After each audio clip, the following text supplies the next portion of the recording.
Hey guys, how we doing? My name's Adam, and I'm going to start playing a game of Industrial Revolution 3.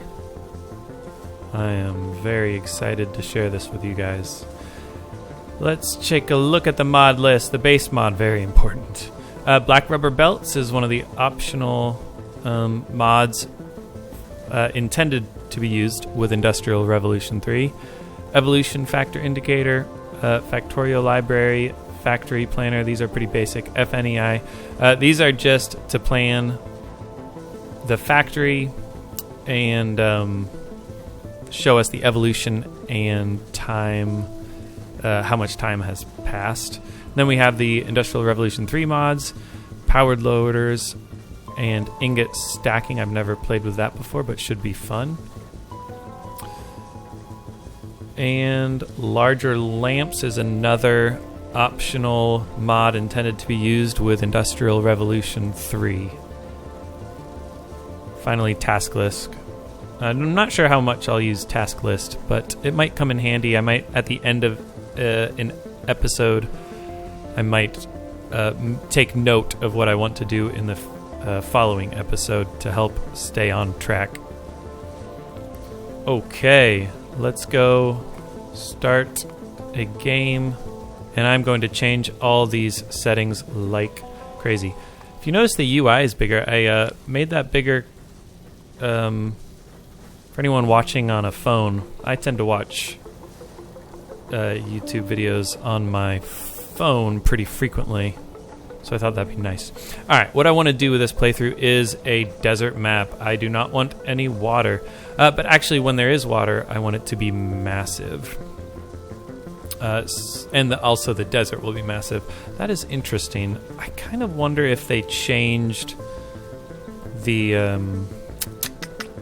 way these maps are generated. I've noticed today and yesterday, since updating Factorio, that it hasn't been as extreme as I would have expected. Like, I would not expect to see a relatively small lake with these settings.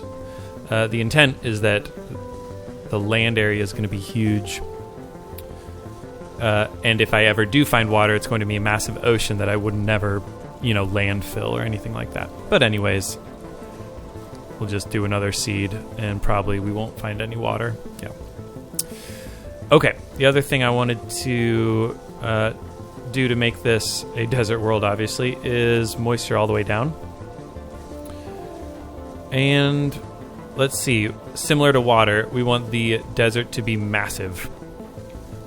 Of course, that means if we ever do find a forest, the forest is going to be massive. Or I should say grass. If we ever find grass, the grass is going to be massive. Okay, terrain type. I think I want a lot of sand, which does that. Higher bias generates more red desert, so less bias generates that. But how about we make little pockets of red desert everywhere? That was the opposite of what I wanted. I wanted little pockets of red desert everywhere. Good. We're going to leave cliffs on. What I want to do, actually, see what happens when I drop continuity all the way down and frequency all the way up. The number of cliffs are actually pretty normal to default, but they're easier to walk through, and they won't block the biters. So it just breaks up the terrain just a little bit. I think that's how I want it. I might actually add a little more cliffs to it. That could be interesting. Okay, I'm going to make this really hard on myself. We are going to have as few trees as possible. And I want them everywhere. So this means there are very few trees in a forest, and the forests, quote-unquote forests, are as small as possible. So there's just these little pockets of grass, as little as possible. And rubber trees prefer to grow on warm, damp terrain near the edges of lakes. So you might think that there won't be any rubber around. If that's the case, I'm actually kind of interested to try that out. I might have an episode where I just run around trying to find rubber, which I think is an interesting challenge. Okay, we got the train. We got the train all squared away. I'm spending a lot of time going over these. I'm intending to break out this video on its own, and it'll be kind of a prologue to the main series, so that if you guys don't really care about this, then you don't have to watch it. But let's see here. I want a rail world-ish thing going on. So 50% frequency, twice the size is kind of the default I'm going to do with these. So that would be typical number of resources, just fewer patches and bigger patches to encourage trains. But let's see, we don't need as much tin. And then gold, I want to do an extreme railroad, so this is going to be hard to find is the idea, but I also want it to be excitingly big. This is something I've noticed. I've played Industrial Revolution several times, and in the end game, I think I need more coal than the default settings allow. So that's the idea there. We're going to try to do very little coal and very little stone. Let's do that. That's going to make it very fun. Very challenging. Uranium, we can do something similar to gold. Make it really hard to find. And we'll make it super rich so that I don't have to keep looking for it. I might get more than one uranium patch.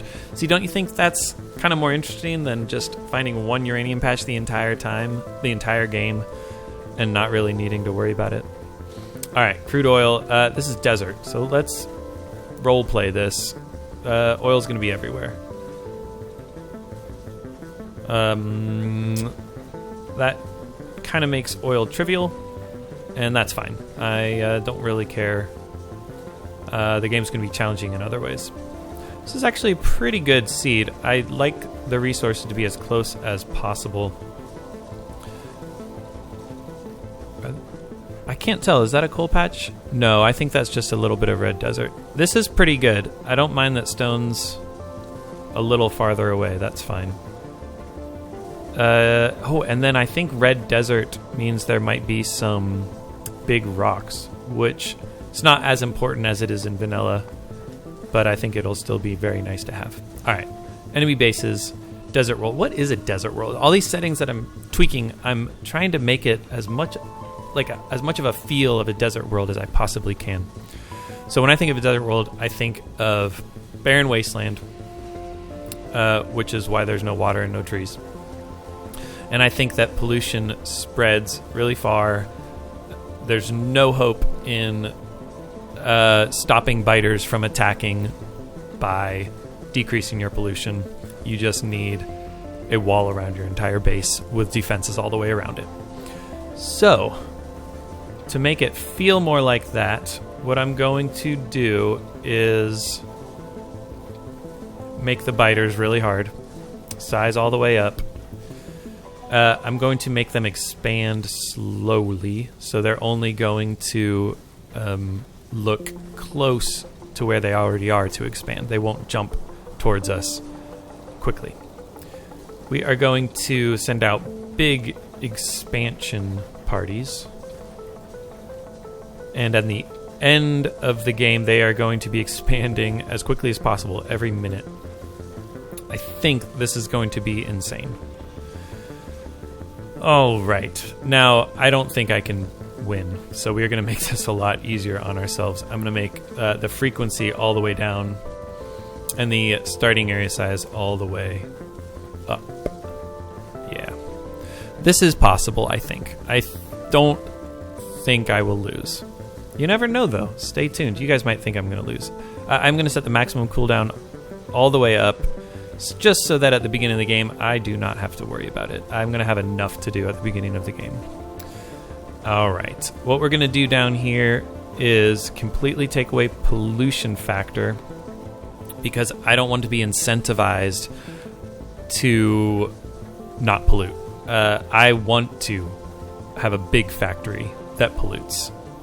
And if I have a big factory that pollutes, I want it to feel good. I don't want it to feel bad because I'm worried about the biters evolving faster. Similarly, if I'm ever able to destroy one of these massive bases, that should be exciting. So I am going to bump that all the way down. I don't want to have to worry about the game ending because I destroy 100 spawners, and that means the evolution goes to 100. Alright. Now, the time factor, I want this up to about 200. That's 5 times the normal speed. And I think time usually, in a typical game, I think time accounts for about half of the pollution. So, none of these other polluting factors are in effect. So, we would expect evolution to grow half as fast if I left this at 40. Half as quick pollution times 5 times pollution, that's 2.5 times. So evolution is going to grow 2.5 times as fast as a default settings game, which I think actually is exactly the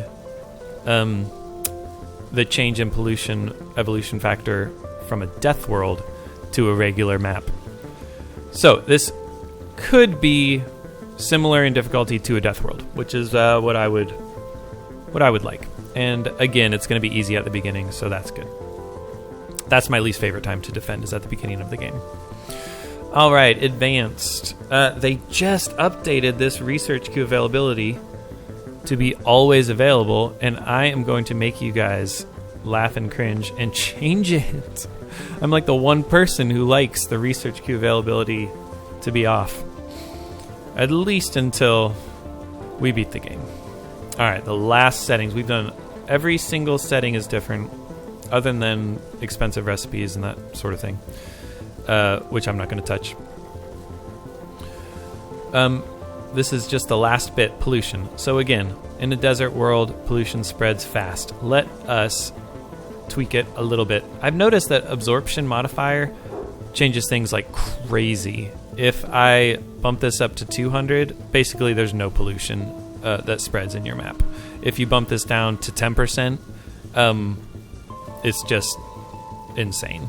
I think 80% actually probably will result in us polluting about twice as many biters as we normally would. Alright, I am worried that my forestries in this game are going to die, so the default was what, 60? Let's change that to 240, about 4 times as much pollution before our trees get damaged. And similarly, let's make the pollution spread 5 times as quickly, which actually ends up, I think, making our pollution